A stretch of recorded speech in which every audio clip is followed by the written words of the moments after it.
Hello, welcome to Skull RPG Podcast. My name's Dwight Skull. My name's Jacob Skull. And today we're going to teach you how to tell your story. So, Dwight, the next one we have is gather intelligence. Yeah, so gathering intelligence could be very boring or it could be very exciting. So what I would want to do is I want to start the team, the real scene, running down what the team needs to do. Could be an NPC, it could be, this works really well in like a mercenary type of campaign or a war campaign, but it also could be something as simple as somebody's hiring you for a job. And I guess in that case, you're kind of acting as a mercenary, even if you're not at war, but, or somebody else, some NPCs explain to you like what we need to do. And so what they're trying to do is some sort of, look, we need to gather intelligence. We need to scout some sort of area. And so just to really hit upon some that you've already really used to, this could be, we need the plans to the Death Star, right? Mm-hmm. We need political dirt on a senator. We need the contents of a safe in somebody's home. We need the plan of the battle from the enemy general's lips. We need a map to a secret asteroid base that your rival megacorporation is using to stage a war on the mining planet. Now, it doesn't matter how this information is contained. You must, need to figure out how to get it out. Now, notice, you need to figure out how to get the information out. This was, so like, do you beam it to the rebel forces? Do you steal the memo from the corrupt senator? Do you take the evil letters showing that your neighbor's and who he says he is out of the safe? Do you somehow figure out how to eavesdrop on the enemy general in like a different form? Like you shapeshift into a dog and you hear it, or use a magic spell to listen at the tent. Or do you have a data cube that you steal with the coordinates of this asteroid base? Like, how do you do it? How do you get the information? And so one of the things you should do with this is you should figure out like what they need to do to break in to this situation. Like, and if it's just like a scouting the area, it's the same sort of thing. It's just not as involved. Mm-hmm. Like we need to sneak up on the enemy encampment. We need to watch the enemy encampment. We need to avoid the enemy, their own scouts, their own patrols, right? So like, and there could be layers and layers of that. So what I would do is I'd create a chart.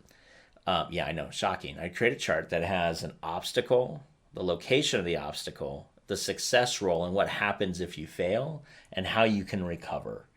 So let's just do a thing. So let's say you're in you need to get to the enemy's tent, the battle general's tent, and you need to overhear the contents of what he says, and you need to get out. Mm-hmm. So your team sneaks up. They have to avoid 3 guards that are on patrol. Where is it at? It's on the perimeter of the base, or it's like around the base. It's a stealth roll of 25. If they don't hear it, they have the opportunity to basically disable the guards. So the guards will sound the alarm in 3 rounds. So you have 3 rounds to incapacitate these guards before one of them calls for help. If you don't do that, they call for help, and now you have to either choose to abort the mission or try to go in knowing that the guards are on full alert. Mm-hmm. Okay? Then you have to navigate the enemy's encampment.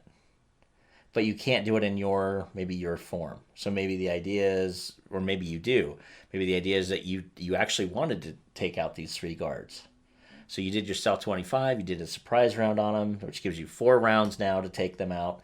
And now you dress up like the guards, and you go in dressed as the guards, right? Classic, I'm going to dress up as the enemy.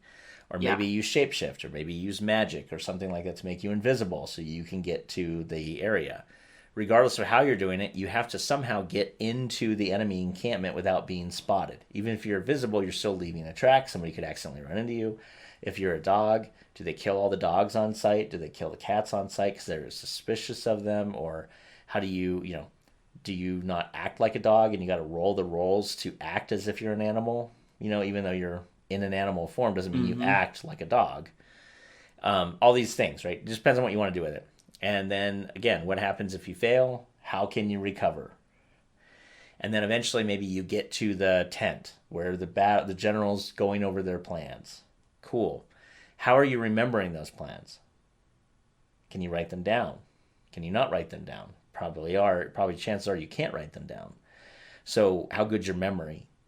Right? We could test that on the way out. These sorts of things. And now you got to get out safely.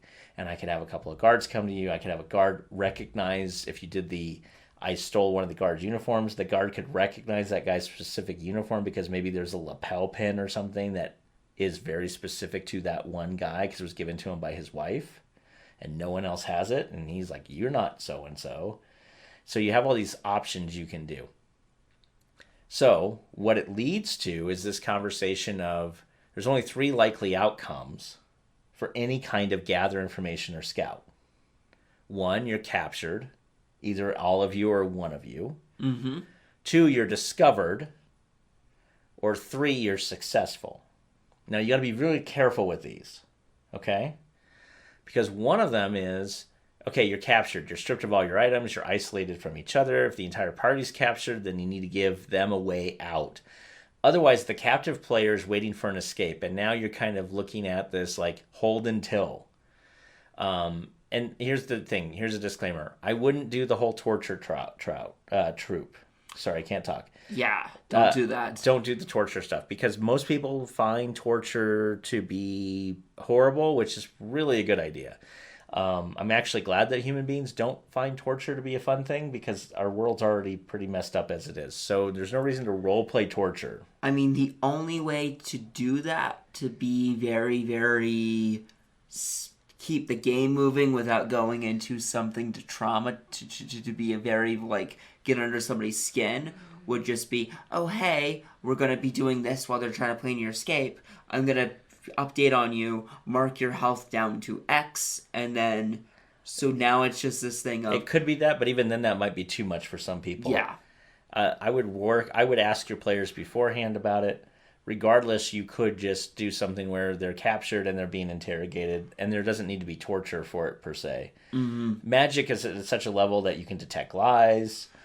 There's so many things where I don't need to. No. I know you're lying to me. Yeah. Anyway, discovered is probably where things will automatically happen, and that's because they're going to fail a roll, and they might fail the recovery roll. So they're discovered.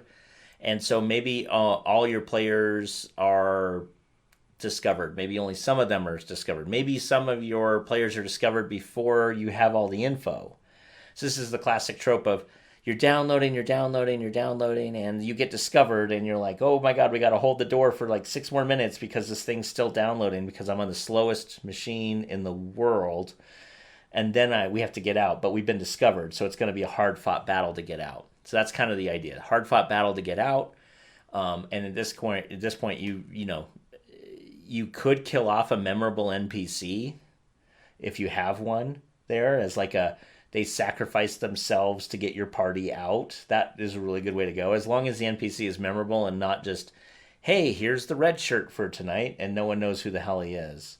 You really need to do a thing where they know who this person is. This person's been very helpful to them, and now you're going to kill them off because they made a mistake. To keep going with a Star Trek reference, a Geordi or a Data is throwing their life against the line to make sure that you guys get out. Right, exactly. And then, of course, there's the successful option, which is the most boring of the 3. But honestly, here's the deal. If every time you go into something, they're always being captured, there's always being discovered, that's also not fun. Because that means that they're never going to succeed. And there should be some things where literally you walk in, you do your job, and you walk out, and everything's fine. I mean, your players are playing pretty decent characters. I mean, they're better than like first level commoners by any stretch of the imagination. I mean, to go into a Shadowrun terminology, it's a milk run.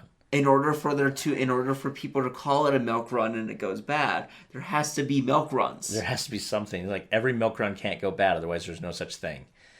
And so the idea is, maybe they get in and they get out and they make the stealth roll and they make the roll out. And maybe when you're walking out and you have that little surprise that somebody sees them, the guy looks at him and says, I won this pin off of him playing the game. And the guy goes, oh, my bad, I'm sorry, and walks away, right? Mm-hmm. Like there's ways to cover for the fact that he has, you have somebody's really intricate pin that his wife gave him. Well, I won it in a game of poker.